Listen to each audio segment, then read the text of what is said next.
Menos navios estão passando e eles estão pagando custos mais elevados para isso. Dois dos canais mais importantes do mundo, os canais do Panamá e de Suez, estão a ser encerrados depois de estarem operacionais há mais de um século. O transporte marítimo global é severamente afetado. Esta notícia recente causou grande angústia. Os navios comerciais globais estão presos no Canal do Panamá, devido a uma grave seca, enquanto os navios que passam pelo Canal de Suez sofrem atrasos, forçando alguns a fazer um longo desvio em torno de África. Com todos estes problemas, toda a atenção está focada na passagem do Ártico, um projeto de 43 mil milhões de dólares. Mas onde exatamente leva esta passagem e por que é que não foi considerada como uma opção antes? Bem, você está prestes a descobrir. Bem-vindo a um novo vídeo. Hoje levamos você por este novo canal que destruirá definitivamente o Canal do Panamá e o Canal de Suez. Se você gosta desse tipo de conteúdo, inscreva-se em nosso canal, é grátis. Agora vamos começar. Para entender melhor por que o Canal do Panamá e o Canal de Suez não são mais usados como rota preferencial, vamos dar uma olhada rápida em como surgiram e seus desafios atuais. O Canal do Panamá é uma hidrovia artificial de 82 quilômetros no Panamá, que liga o Oceano Atlântico ao Oceano Pacífico. Este canal ajuda a reduzir o tempo que os navios levam para viajar entre os oceanos Atlântico e Pacífico, permitindo-lhes evitar a longa e perigosa rota ao redor do extremo sul da América do Sul.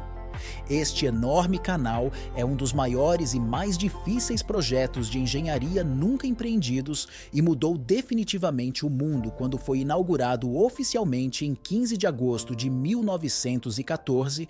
Então, como surgiu esse grande canal? Em 1884, a taxa de mortalidade aumentou para mais de 200 mortes por mês.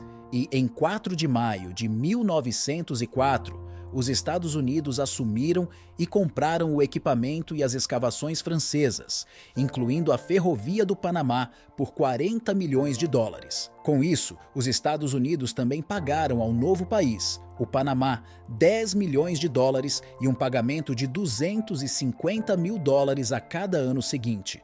O engenheiro-chefe John Frank Stevens, um engenheiro autodidata que construiu a Great Northern Railway, foi encarregado deste novo projeto e, após meses de construção, Stevens concluiu que a abordagem ao nível do mar era uma proposta completamente insustentável e sugeriu que, em vez de um canal ao nível do mar, um sistema de eclusas seria muito melhor. Este sistema elevaria e abaixaria navios de um grande reservatório 85 pés acima do nível do mar. Isto criaria a maior barragem e o maior lago artificial do mundo. Naquela época, após 10 anos de construção, o Canal do Panamá foi finalmente concluído em 1914 e um valor estimado de 500 milhões de dólares foi usado para concluir o projeto. Isso equivale a 15 bilhões e 200 milhões de dólares em 2024. Agora vamos falar sobre o Canal de Suez. Vale ressaltar que o Canal de Suez foi o principal motivo da criação do Canal do Panamá. Em primeiro lugar, este canal é uma via navegável artificial ao nível do mar localizada no Egito que liga o Mar Mediterrâneo ao Mar Vermelho. Tem 193 quilômetros de extensão e é uma importante rota comercial entre a Europa e a Ásia. Antes da criação deste canal, inúmeras tentativas foram feitas para conectar o Mar Mediterrâneo e o Mar Vermelho. Até mesmo a antiga civilização egípcia estava interessada em ligar o Nilo ao Mar Vermelho em um ponto, milhares de anos depois, durante a estadia de Napoleão, após a campanha francesa no Egito e na Síria no final de 1798. Manifestou interesse em encontrar os restos de uma antiga passagem fluvial. E quando se tornou imperador francês em 1804, começou a fazer planos móveis para ligar o Mediterrâneo ao Mar Vermelho. Mas, infelizmente, o plano foi abandonado, porque havia uma crença incorreta de que esta construção exigiria a necessidade de fechaduras. A crença baseava-se no palpite de que o Mar Vermelho era 28 pés mais alto que o Mediterrâneo. Em 25 de abril de 1859, quase 60 anos depois, teve início a construção do Canal de Suez.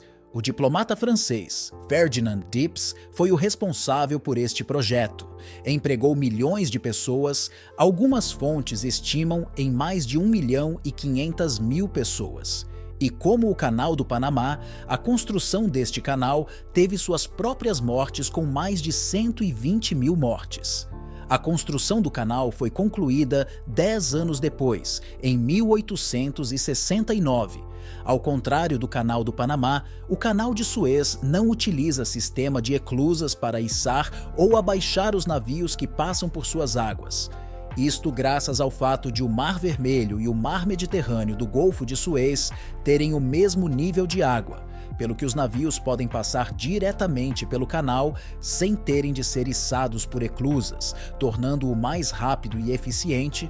O Canal de Suez foi um grande negócio quando foi aberto especialmente para potências europeias como a Grã-Bretanha, que o utilizaram para aceder às suas colônias, mas por mais inovadores que ambos os canais fossem na altura em que foram construídos, não eram de forma alguma perfeitos ou imunes a desafios. Na verdade, acontecimentos recentes mostraram que o Canal do Panamá e Suez já não são as rotas marítimas fiáveis que eram outrora. Os atuais problemas enfrentados pelo Canal do Panamá e pelo Canal de Suez, um dos principais problemas que o Canal de Suez enfrenta é o ataque dos rebeldes. Estes ataques começaram em 19 de outubro de 2023, quando o movimento Houthi, apoiado pelo Irão, no Iêmen, lançou mísseis e drones armados contra Israel, exigindo o fim da invasão da faixa de Gaza na Palestina. Mas isto rapidamente se intensificou e afetou o comércio global quando os rebeldes Houthi começaram a atacar navios que tinham pouca ou nenhuma ligação a Israel. De outubro de 2023 a março de 2024, os Houthis atacaram mais de 60 navios no Mar Vermelho, e o impacto destes ataques foi enorme. O Mar Vermelho, no Canal de Suez, normalmente movimenta cerca de 12% do tráfego comercial mundial e cerca de 30% dos contêineres do mundo fluem através de sua hidrovia.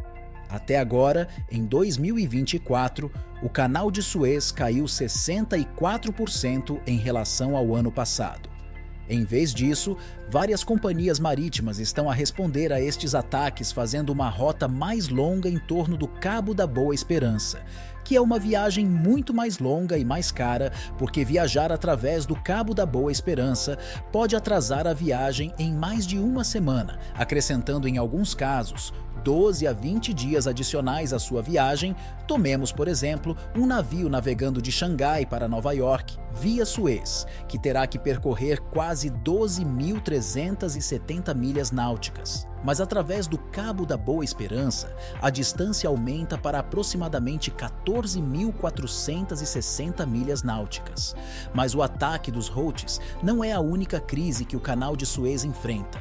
O Canal de Suez também sofreu com a pirataria na Somália, e para evitar isso, muitas companhias marítimas optaram por fazer a rota mais longa, em vez desta longa viagem à volta do Cabo da Boa Esperança, que aumenta os custos de transporte, e estes custos mais elevados, combinados com rotas mais longas, estão a pressionar o mercado global de comércio, tornando o Canal de Suez uma opção muito menos atraente para as companhias marítimas do outro lado do mundo. O Canal do Panamá também enfrenta a sua própria crise, porque devido à sua forte seca, os níveis das águas estão tão baixos que as autoridades tiveram que reduzir a passagem dos navios em mais de 1/3, porque com os baixos níveis das águas, os navios maiores e mais pesados poderiam ficar presos.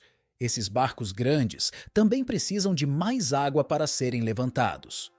As eclusas também são uma das principais razões pelas quais a seca está piorando devido a 2 fatores principais: o fenômeno climático, El Niño, e o aquecimento global. El Niño é um evento natural que traz ar e água mais quentes para a costa oeste das Américas. É como uma grande onda de calor que pode durar cerca de 9 a 12 meses. Desta vez, a onda de calor é especialmente forte e espera-se que continue pelo menos até abril de 2024, além de 2023 ser o ano mais quente já registrado, com temperaturas chegando a 1,35 graus acima do normal.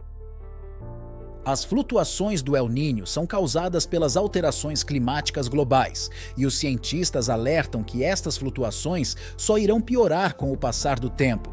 Por isso agora a indústria naval está a ser afetada, uma vez que o Canal do Panamá normalmente lida com até 40% do tráfego de contentores dos Estados Unidos, e estas perturbações estão tendo efeitos em cascata nas cadeias de abastecimento. Com todos estes problemas que vimos até agora, é necessária uma solução, mas o que pode ser feito para restaurar um comércio global eficiente? Felizmente, existe uma solução para o problema atual e essa solução é a antiga Passagem do Noroeste. A Passagem Noroeste é uma rota marítima que liga o Oceano Atlântico e o Oceano Pacífico. Esta passagem serpenteia pelo Oceano Ártico e pela Ilha Ártica do Canadá, localizada ao longo da costa norte da América do Norte. Esta rota está localizada a 500 milhas ao norte do Círculo Polar Ártico e a menos de 1.200 milhas do Polo Norte. Consiste em uma série de canais profundos através do arquipélago ártico do Canadá, que se estendem por cerca de 900 milhas leste-oeste da ilha Baffin, ao norte até o mar Roundabout, acima do estado americano do Alasca.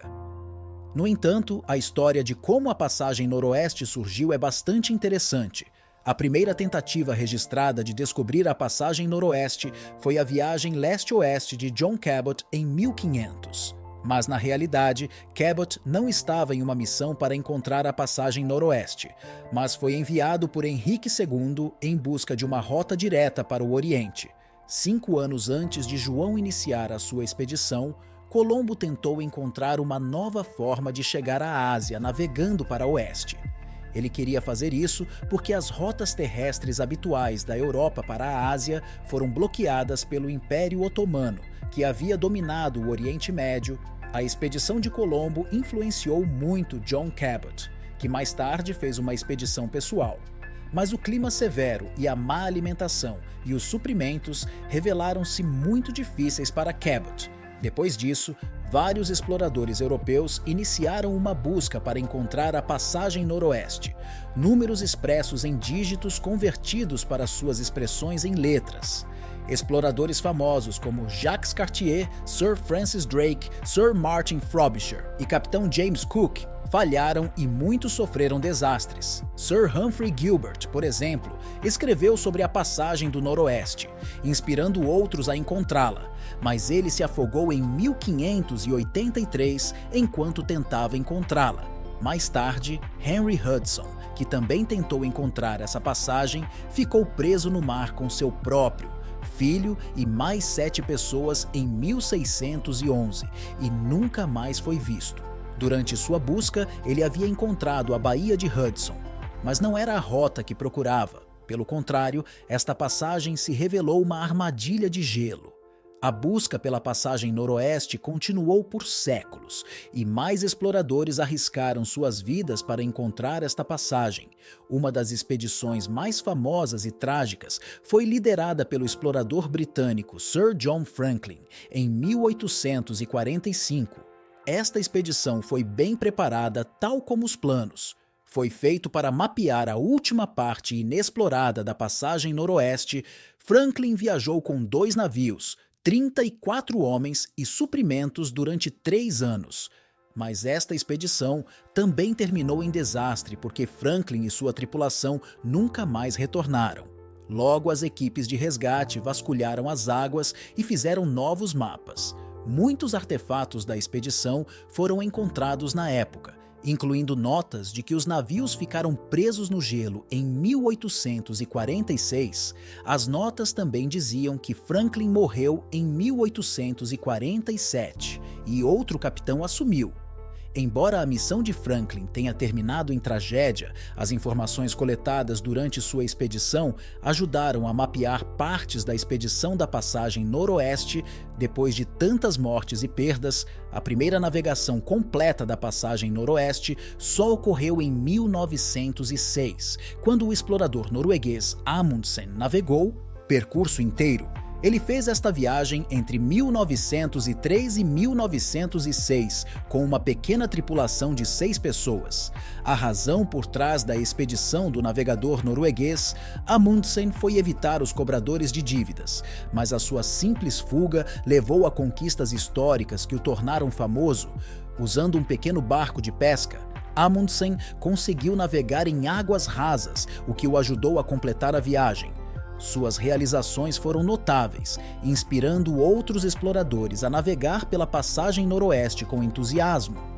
Anos mais tarde, entre 1940 e 1942, o barco da Polícia Montada Real Canadense fez história ao se tornar o primeiro barco a navegar pela passagem noroeste, em ambas as direções, de oeste para leste e vice-versa. Hoje, com o gelo do Ártico derretendo em um ritmo alarmante, a passagem noroeste pode ser a resposta aos atuais problemas enfrentados pelo Canal do Panamá e pelo Canal de Suez. Com o que vimos até agora, não há dúvida de que se pode dizer que a passagem do noroeste será muito difícil de navegar. Mas os avanços na tecnologia e as mudanças nas condições ambientais estão a torná-la uma alternativa possível ao Canal do Panamá e ao Suez. Esta rota esquecida pode ser a chave para resolver os desafios modernos do transporte marítimo global, fazendo-nos pensar se é hora de fazer a transição do Canal do Panamá e de Suez para a passagem noroeste. Agora que cobrimos os detalhes interessantes da passagem noroeste, vamos ver por que ela seria uma boa rota alternativa para navios. O Oceano Ártico está a derreter mais rapidamente do que nunca. Desde 1979, a quantidade calculada de gelo que se diz estar derretendo é de cerca de 3,15 milhões de gelo no verão. É como perder uma área do tamanho da Índia. O gelo no Oceano Ártico diminui 76.800 km² todos os anos. Esta rápida mudança torna cada vez mais possível a ideia anteriormente impossível de usar a passagem noroeste como uma importante rota marítima. Isto significa que os navios poderão em breve usar a passagem noroeste através do Ártico do Canadá. Se o gelo derretesse o suficiente, os navios poderiam navegar pela passagem no verão e chegar da Ásia à costa leste da América do Norte mais rapidamente do que usando o Canal de Suez. Em 13 de dezembro de 2007, cientistas revelaram numa reunião na União Geofísica Americana que havia menos nuvens sobre o Ártico Ocidental do que no ano anterior, o que significava que mais luz solar estava a atingir a Terra, aquecendo o oceano e derretendo o gelo marinho no Ártico. Como resultado, a passagem noroeste poderia ser aberta à passagem de navios. Além disso, a Rota do Mar do Norte também é considerada outro atalho que poderia funcionar. Esta rota situa-se ao longo da costa ártica da Rússia, ligando a Europa à Ásia, poupando cerca de 40% da distância de viagem, embora a Rússia tenha utilizado esta rota desde a era soviética. As instalações e estradas ao longo dela ainda precisam de melhorias. Um momento inovador ocorreu em 2013, quando um grande navio de carga chamado Nordic Orion navegou pela passagem noroeste com a ajuda de um navio quebra-gelo especial. Esse atalho economizou ao Nordic Orion 4 dias de viagem e um custo estimado de $200 mil em combustível. Ao seguir essa rota, o navio conseguiu evitar a viagem mais longa ao redor do extremo sul da América do Sul, tornando a viagem muito mais rápida e econômica. Os cientistas fizeram previsões, usando modelos computacionais, de que até o final deste século a passagem noroeste estará aberta para a navegação dos navios por mais 2 a 4 meses, o que significa que a temporada de navegação será mais longa, facilitando a viagem dos navios. Os barcos, além disso, Alguns pesquisadores acreditam que a passagem do Noroeste se tornará muito mais acessível e fácil de navegar em meados do século XXI, especificamente entre 2030 e 2059. Quando a passagem do Noroeste for aberta ao transporte marítimo, só isso mudará o mundo para sempre.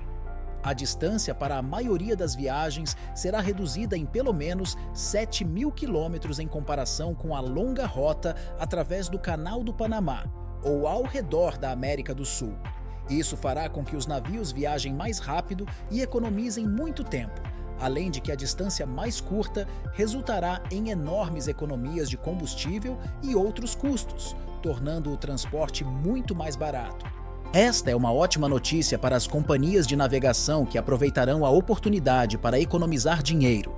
Como resultado, podemos esperar ver muitos navios de grande porte utilizando a passagem do Noroeste durante os seus períodos sem gelo no futuro, tornando-a uma rota marítima importante e movimentada. Mas a questão agora é se a passagem do Noroeste se tornará uma rota regular para navios, e a resposta não é se, mas quando, por outras palavras, já não se trata de saber se a passagem do Noroeste se tornará uma rota marítima regular, mas sim quando isso acontecerá, dado que o gelo está a derreter a um ritmo de cada vez mais antigos, temos de começar a fazer planos para a construção deste novo canal. Além disso, temos também de considerar como evitar uma repetição dos desafios enfrentados pelos canais de Suez e do Panamá. Os desafios da construção de um novo canal na passagem Noroeste.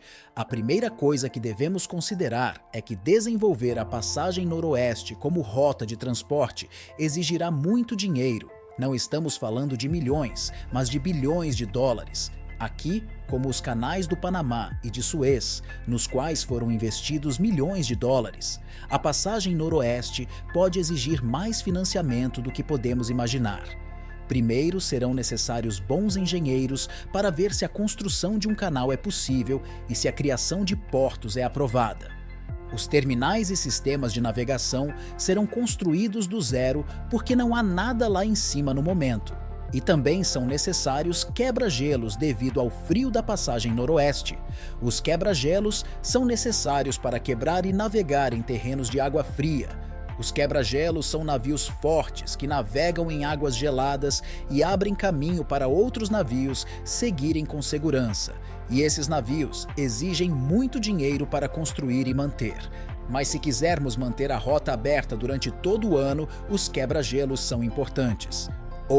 O desafio que devemos considerar é que o Oceano Ártico é imprevisível.